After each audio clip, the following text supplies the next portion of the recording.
Soviet airspace. 20 minutes to drop off. Commencing internal depressurization. Equipment check. Arm main parachute. All right. You ready to go? Drop zone still showing a high pressure mass. Cav okay. Good. We've got high visibility.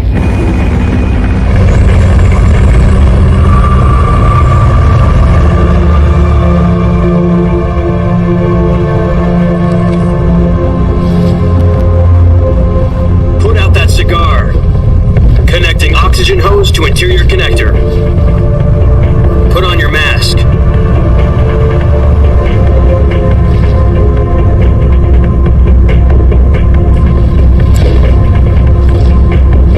Does this panty waste know what he's doing? Approaching release point. 10 minutes to drop off. Hey, are you deaf? He said put out the cigar and put on your mask.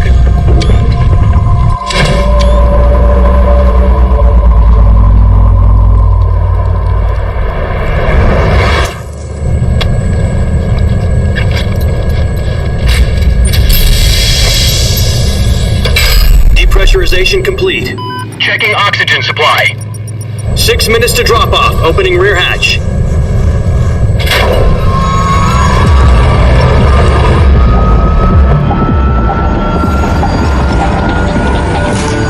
Sunrise.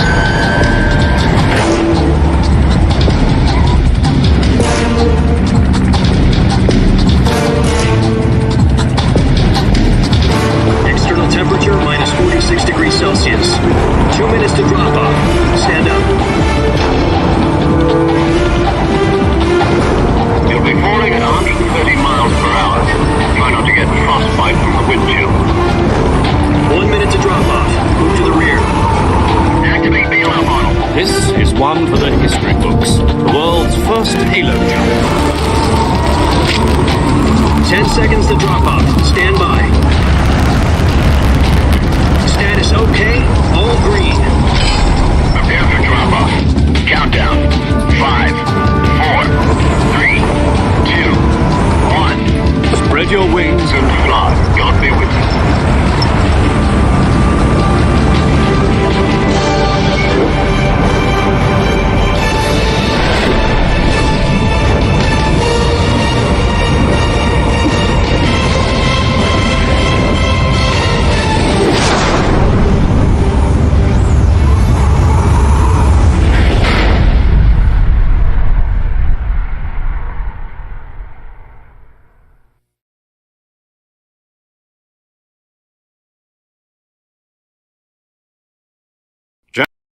I've got some important news.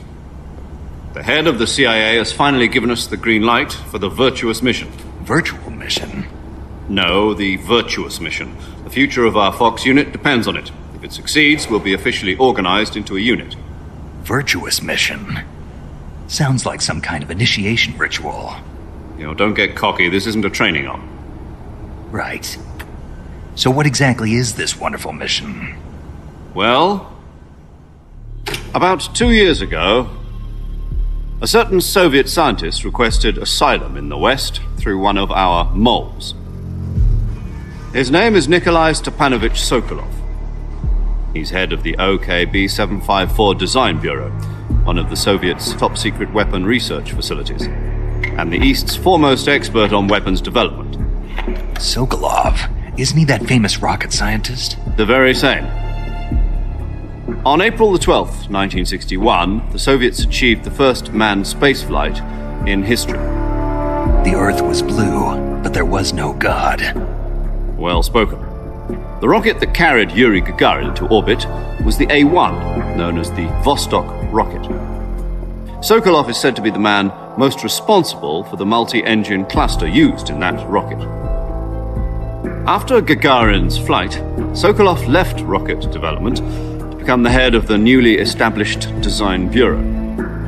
From a lowly technician to head of a design bureau, that's quite a success story, so why'd he want to defect? It seems he'd become afraid of his own creations. Afraid? Call it a crisis of conscience.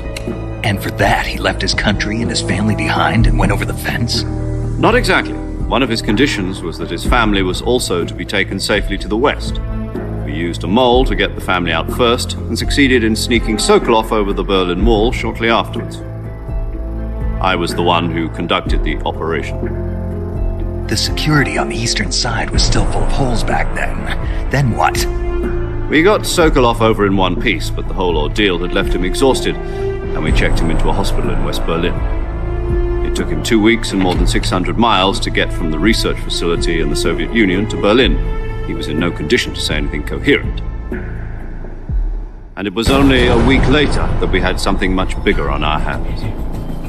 The Cuban Missile Crisis. October the 16th, 1962, President Kennedy received word that the Soviets were in the process of deploying intermediate-range ballistic missiles in Cuba. The President demanded that the Soviets dismantle and remove the missiles. At the same time, he announced a naval blockade to prevent further missile shipments from reaching Cuba. But the Soviets didn't back down, instead placing their armed forces on secondary alert. Soviet transport ships carrying missiles continued on course towards Cuba. US and Soviet forces went on alert for an all-out nuclear war. Frantic negotiations were conducted through the UN's Emergency Security Council and unofficial channels to end the hair-trigger standoff. Finally, on October the 28th, the Soviet Union agreed to remove its missiles from Cuba, and so the world avoided a nuclear holocaust. But in order to get the Soviets to pull their missiles out, we had to make a deal. You mean the one where the US agreed to remove its IRBMs from Turkey? No. The Jupiter IRBMs deployed in Turkey were obsolete, and we were going to get rid of them anyway. They had no strategic value whatsoever to either the US or the Russians. The Turkey deal was a ruse, a cover story that was fed to the other intelligence agencies around the world. So what did the Russians really want? Sokolov. They wanted us to return Sokolov. You mean the Soviets pulled out of Cuba just to get their hands on Sokolov? That's right. What the hell was he working on? At the time, we had no idea. We were running out of time. It was either give up Sokolov or risk full-scale nuclear war. In the end, we had no choice. President Kennedy gave in to Khrushchev's demand. The next day, I got Sokolov out of the hospital, handed him over to agents on the eastern side. Sokolov kept on screaming, "Save me," until he disappeared from my side. Then a month ago, we received some new information from one of our moles. About Sokolov? Yes. He was taken back to the research facility and forced to continue working on the weapon in question under KGB supervision. What's more, it's on the verge of completion. So what kind of weapon is it? Something to do with space rockets? No, missiles. Same technology. I guess you're right. We don't know the details, but it appears to be a new kind of nuclear device. For half a year now, the Soviets have been conducting frequent nuclear tests at Semipalatinsk. Something to do with the weapon, I assume. We're talking about a secret weapon so big that Khrushchev was ready to pull out of Cuba to get it back. Is Sokolov still in the facility? No. According to our intelligence, he's in Selinoyarsk, a place in the mountains about 3 miles to the west that's known as the Virgin Cliffs. The Virgin Cliffs. Nice name for a virtuous mission. They moved him there just recently. Why? Apparently, they're conducting a field test of the weapon, but it's our best chance to get him back. This mission would never have been possible if he was still in the research facility. This is our last chance. Sokolov must have known that too when he contacted us.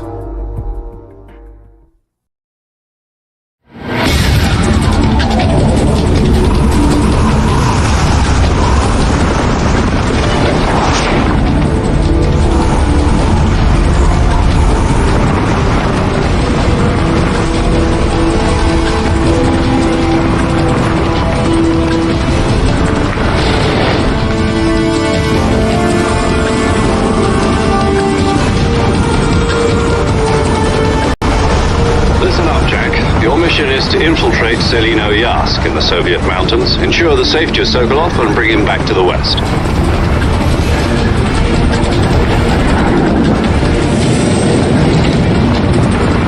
If we don't get Sokolov back before that weapon is complete, we'll be facing a major crisis. The The clock is ticking.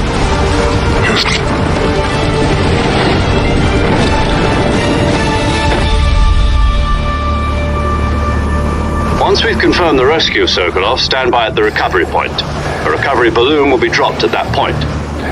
Helium will be pumped into the balloon to inflate it. The process takes about 20 minutes. Once it's complete, the gunship's arm will latch onto the balloon and pull it up. The Fulton surface-to-air recovery system. I'm familiar with the theory. Take it easy. It's been combat-proven. Do you think Sokolov is up to it? The shock will be less than during a parachute jump, and the arm can handle up to 500 pounds. So you're planning on going over the border in a single combat talon? She's equipped with two 6-barrel 20mm Vulcan cannons, as well as two 40mm machine guns. Sounds like she could hold her own against a battalion of tanks. Even with the fuel in the reserve tank, we're facing a 4-hour time limit. If all goes well, it shouldn't take more than a few hours. Home in time for dinner. But if anything goes wrong, you'll be eating dinner, breakfast, and all the rest of your meals in the jungle.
Do you copy? You're already in enemy territory, and somebody might be listening in. From here on out, we'll be using code names to refer to each other. Your code name for this mission will be Naked Snake. I'll be referring to you as Snake from now on. You're not to mention your real name. Snake? What, you don't like snakes? What do you mean? Well, you've eaten one before, haven't you?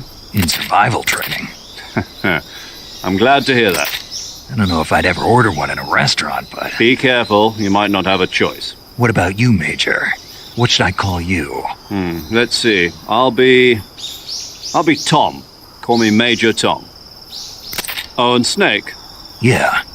The crew isn't watching anymore. You can take off the disguise now. Good idea. This isn't right. Time for the snake to shed his skin.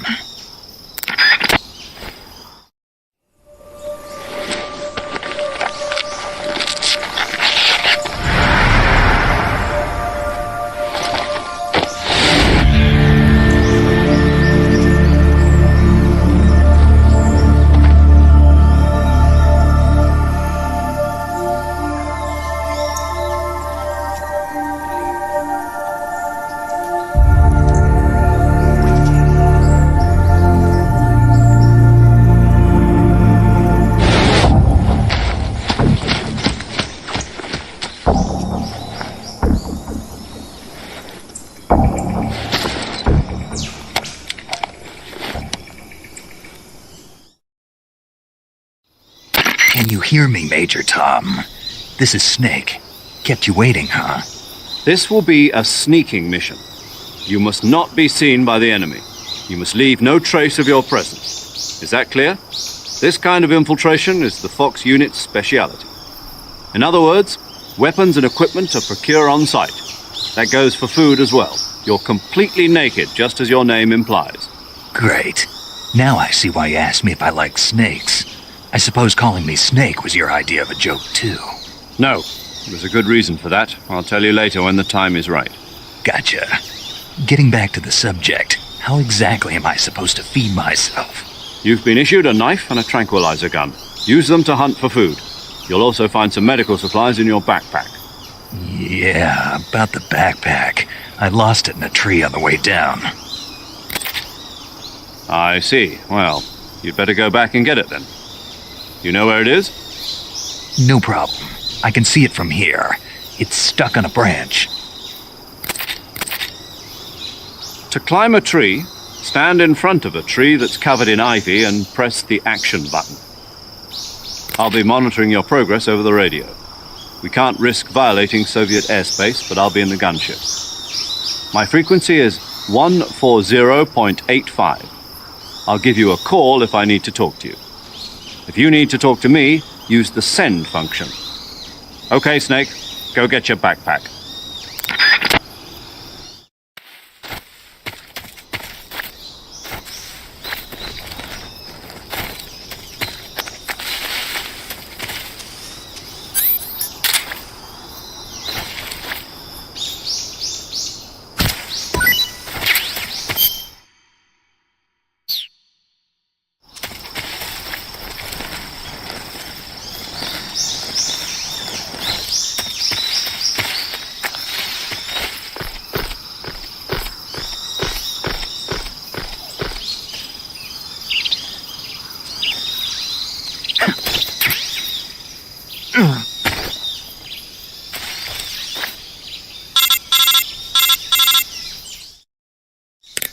I see you've retrieved your backpack, Snake. To equip a weapon, it's necessary to take it out of your backpack. In the survival viewer, choose Weapon from the backpack. Your available weapons will be displayed in a window in the upper left. From that list, choose the weapon you want to equip and press the Enter button. For other equipped items, just do the same thing from Item. Got it. Use the survival viewer backpack. Yep, that's right. Survival is fundamental to this mission. After you've been out in the field for a while, your stamina will start to drop. If your stamina gets too low, it'll affect your performance. You won't be able to shoot accurately, for example, and your wounds won't heal as smoothly. Keep an eye on your stamina so you don't run out. To recover lost stamina, you can hunt for local flora and fauna. You can use either your tranquilizer gun or your knife to hunt. My only weapon is a Mark 22 Hush Puppy tranquilizer gun? That's right. It's been fitted with its own suppressor. However, the suppressor will deteriorate every time you fire. Once its durability reaches 0, the noise suppression effect will be gone. So don't get too trigger-happy with it. The suppressor's durability is shown in the icon. Any weapons and equipment beyond what you're carrying now, you'll have to find as you go. I have to find my own weapons and equipment? Whose crazy idea was this, anyway? Solo covert actions are standard Fox operating procedure. You can't leave any traces of your presence. No weapons, equipment, footprints, sweat, or bodily waste. The same goes for bullets and cartridges, too. Your presence in enemy territory is already a violation of international conventions of warfare. There aren't supposed to be any American soldiers in Russia. It could spark an international incident. You can't let anyone see you. You can't let the enemy know you're there. This is a stealth mission. You're a ghost, Snake, in every sense of the word. And there'll be no rescue if you're captured. The military and US government will deny any involvement in the affair. Then I'll just have to take care of myself, huh? I'm afraid so. You've been given a fake death pill for that purpose. SIS guidelines stipulate that soldiers on covert ops like this one be issued a potassium cyanide capsule. Tape it to your body so you can take it when you need to. How generous of you. Use it if you're taken prisoner by the enemy. It'll send you into a state of false death for a short time. Fooling them into thinking that I'm really dead. So how do I come back to life? Just take the revival pill. You mean that thing they put in my tooth before the mission? That's the one. But be careful. If you remain in a state of false death for too long, nothing will be able to bring you back. Remember that. I'll keep it in mind. You said this was a solo mission, right? Right. I guess that means I can't count on any reinforcements. Correct. The mission rests entirely in your hands. A real one-man army. Relax. There's a support team ready to back you up over the radio. Who? I'll introduce them to you. This time, survival is of utmost importance. The first member of the support team will be in charge of monitoring your physical condition, acting as a medic, so to speak, as well as recording your mission data. She's a member of Fox as well, and she's here on the gunship with me. She? Hello, Snake. I'm paramedic. Nice to meet you. Paramedic. As in a medic who comes in by parachute. Aren't you going to tell me your real name? Are you going to tell me yours, Mr. Snake? My name, huh? It's John Doe. And they call you Jack for short. You're a regular Captain Nemo. A name means nothing on the battlefield. After a week, no one has a name. What's your name? Jane Doe. Very funny. I wasn't joking, but I'll tell you my name only if you manage to make it back alive. My frequency is 145.73. She's also in charge of recording your mission data. Whenever you want to save, send a message over the reserved save frequency, 140.96. So saving lets me record my mission data. That's right. It also records the state of your health. Good to know. There's one more person I want to introduce you to, Snake.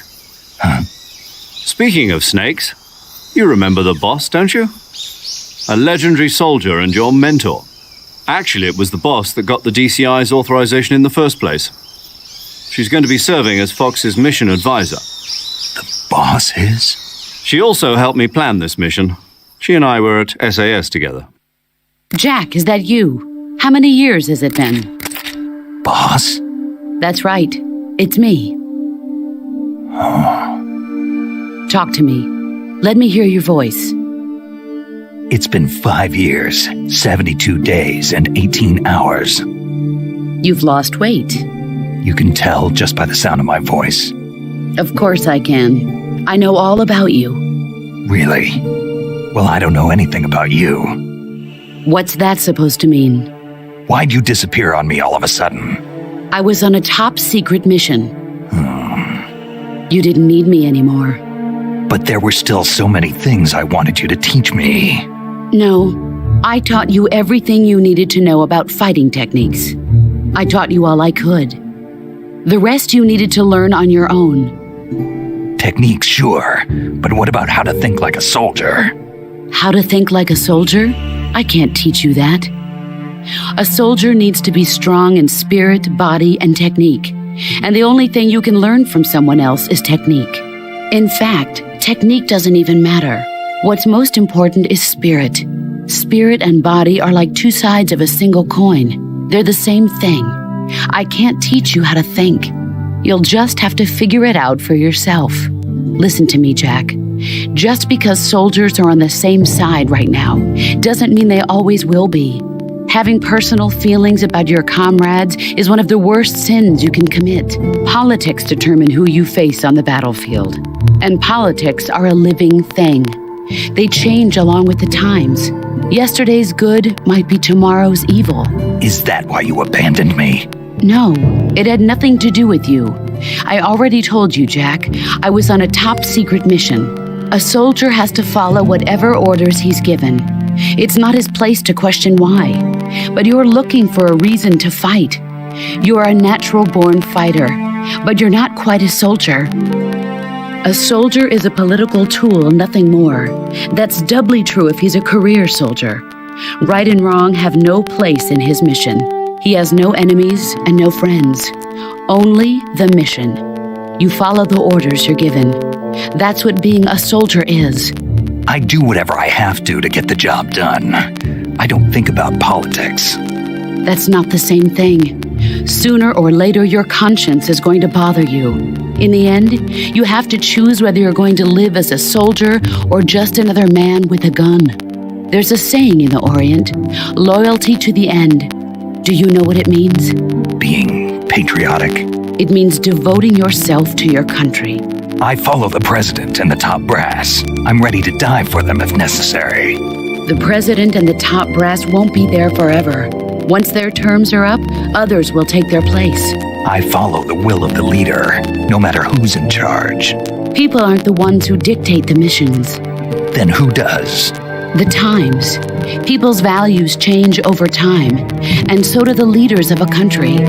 So there's no such thing as an enemy in absolute terms. The enemies we fight are only enemies in relative terms, constantly changing with the times. As long as we have loyalty to the end, there's no point in believing in anything, even in those we love. And that's the way a soldier's supposed to think? The only thing we can believe in with absolute certainty is the mission, Jack. All right, but do me a favor. What is it? Call me Snake. Snake. Oh, right. Your code name is Snake. It suits you well. That's right. The legendary unit that the boss put together during World War II was a snake. The Cobra unit, a group of heroes that brought the war to an end and saved the world. As long as you've got a legendary hero backing you up, you'll be fine. Isn't that right, Snake? Yeah, I can't think of anyone else I'd rather have with me.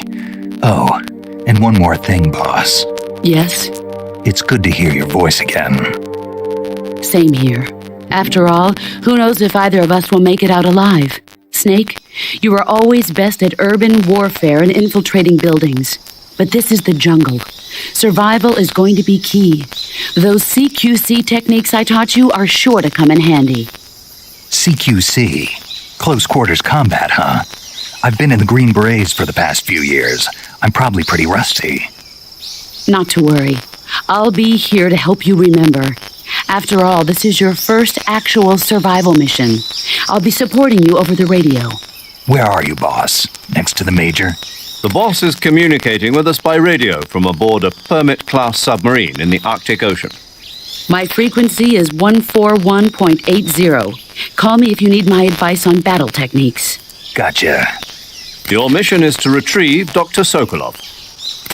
Dr. Sokolov is being held in an abandoned factory located to the north of your current position. Avoid heavy combat and don't let anyone see you. Don't forget that this is a stealth mission.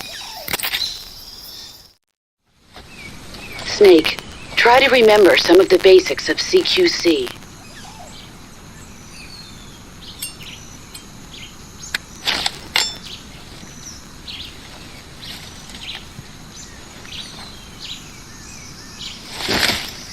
Commencing virtuous mission now.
Major, I've spotted 2 enemy soldiers.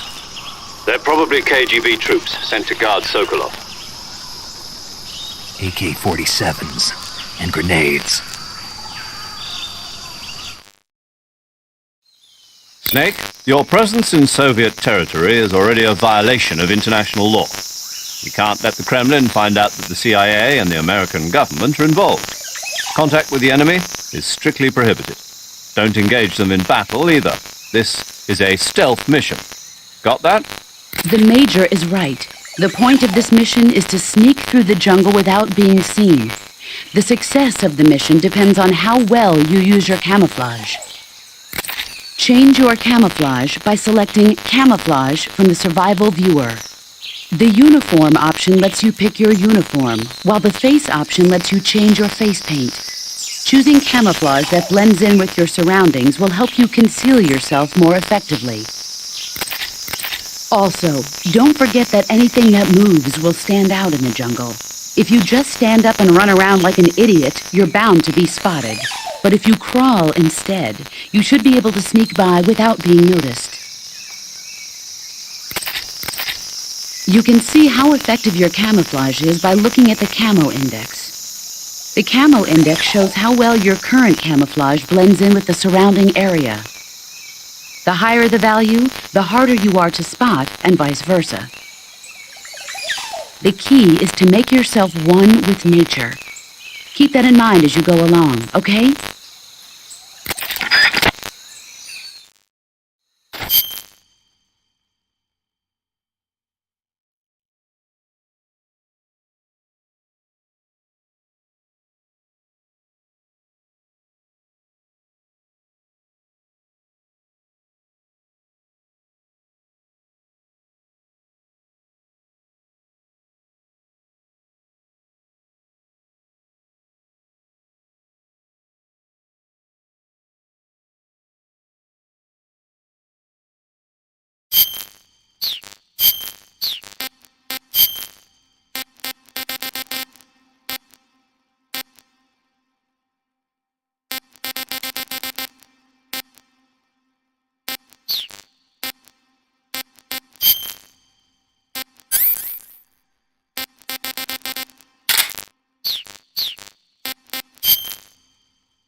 Who's that? Who's that?